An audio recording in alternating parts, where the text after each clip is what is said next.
രാവിലെ തന്നെയുള്ള മഴ മൊത്തം കൊണ്ടിട്ടാണ് ഇന്ന് ജോലിക്ക് പോയത്. ഒന്നാമത് മടിയായിരുന്നു, ആ മടിയും പിടിച്ചാണ് പോയത്. അതുകൊണ്ട് തന്നെ 9 മണിക്ക് കയറേണ്ട സ്ഥലത്ത് എത്തിയത് 9:30-ക്കാണ്.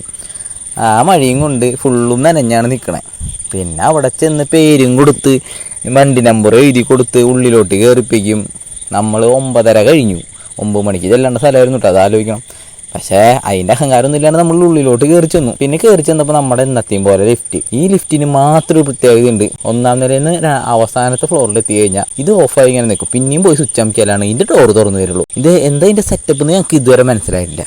ഏതോ ബ്രിട്ടീഷുകാരുടെ കാലത്തുള്ള ബിൽഡിംഗ് ആണ്. അപ്പോൾ പിന്നെ ഇങ്ങനെയൊക്കെ ഉണ്ടാവും, അത് പിന്നെ സ്വാഭാവികമാണല്ലോ. പിന്നെ ലിഫ്റ്റിൻ്റെ ഉള്ളിൽ കയറിയാൽ നമ്മൾ എന്നത്തെയും പരിപാടിനെ കുറച്ചേരം അവിടുത്തെ കണ്ണാടിയൊക്കെ നോക്കി നിൽക്കും.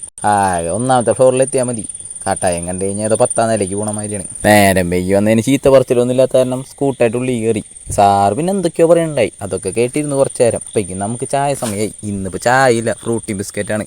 അതും കഴിച്ച് കുറച്ച് നേരം ഉമ്മാരോടൊക്കെ ഒന്ന് വർത്താനം പറഞ്ഞിരുന്നപ്പോഴേക്കും ഉള്ളിൽ കയറാൻ പറഞ്ഞു. പിന്നെ ഉള്ളിൽ കയറി വീണ്ടും കുറച്ച് നേരമൊക്കെ അവരുടെ കൂടിയൊക്കെ സംസാരിച്ചൊക്കെ ഇരുന്ന് ഉള്ളിൽ കയറുന്നപ്പോൾ പാലക്കാടുകാരൻ്റെ തള്ളോട് തള്ളു. അതും കേട്ട് കുറച്ച് നേരം ചുറ്റോ നോക്കിയിട്ട് എല്ലാവരും ബിസിയാണ്. ഫോണിൽ വെച്ചിരിക്കുക, ഗെയിം കളിച്ചിരിക്കുക. കുറച്ച് നേരം എൻ്റെ മുടിക്ക് ഇങ്ങനെ വെറുതെ ഇരുന്നു. നമുക്ക് ഗെയിം കളിക്കുന്നത് അങ്ങനെ ഇഷ്ടമില്ലാത്ത കാരണം കൊണ്ട് ഗെയിമിലേക്ക് നിന്ന് അങ്ങനെ ഇരിക്കുമ്പോൾ സാറിൻ്റെ ഒരു ഡയലോഗ്, ഫുഡ് വന്നിട്ടുണ്ട്. പിന്നെ ഒന്നും നോക്കിയില്ല, ഫസ്റ്റ് വന്തിയിൽ ഓടിപ്പോയി നിന്ന് ഫുഡ് വാങ്ങി. കാരണം എന്ന് വെച്ച് കഴിഞ്ഞാൽ ഒരു വലിയ ക്യൂ തന്നെയുണ്ട് ഫുഡ് വാങ്ങാനായിട്ട്. അതുകൊണ്ടാണ് നമ്മൾ ഫസ്റ്റ് വന്തിയിൽ തന്നെ പോയി ഫുഡ് വാങ്ങാനായിട്ട്. നമ്മുടെ 2-ാമത്തെ വന്തിയത്തെ ഫുഡ് അടിയും കഴിഞ്ഞ് കുറച്ചേരം വർത്താനൊക്കെ പറഞ്ഞിരുന്ന് വീണ്ടും നമ്മുടെ പഴയ ചടങ്ങിലേക്ക് തന്നെ. സാർ എന്തൊക്കെയോ പറയുന്നുണ്ട്, ഞാനെന്തൊക്കെയോ കാര്യമൊന്നും മനസ്സിലാവണില്ലെങ്കിൽ ഈ പ്രാവശ്യം എല്ലാവരും നല്ലപോലെ ശ്രദ്ധിച്ചിരിക്കുന്നുണ്ട് കേട്ടോ. അങ്ങനെ കുറച്ചേരം കഴിഞ്ഞപ്പോൾ സാറ് പറഞ്ഞു, വീട്ടിൽ പോരാ, എല്ലാവരും ഇനി പോയി ചായ കുടിച്ച് വീട്ടിൽ പോകോളാം. ഇതാണ് ഇവിടെ മൂഞ്ചിക്കൽ തന്നെ. ചായ അവലോസ് ഉണ്ടിയാണ് നമുക്ക് തന്നത്. അവലോസ് ഉണ്ട് ഞാൻ തോന്നുന്നു, എന്തിട്ട് സാധനം ഞങ്ങൾക്ക് മനസ്സിലായില്ല. എന്തായാലും ഒരെണ്ണം ഞാനും കഴിച്ചു, ഒരെണ്ണം നന്ദേണ്ണും കഴിച്ചു.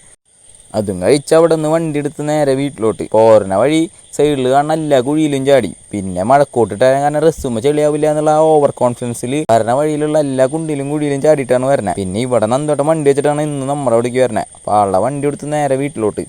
വീട്ടിലെത്തി കഴിഞ്ഞപ്പോൾ പോയേക്കാ കൂടുതൽ നനഞ്ഞിട്ടാണ് തിരിച്ചെത്തിയേക്കണേ. ഞാൻ പോകുന്നു. Bye bye.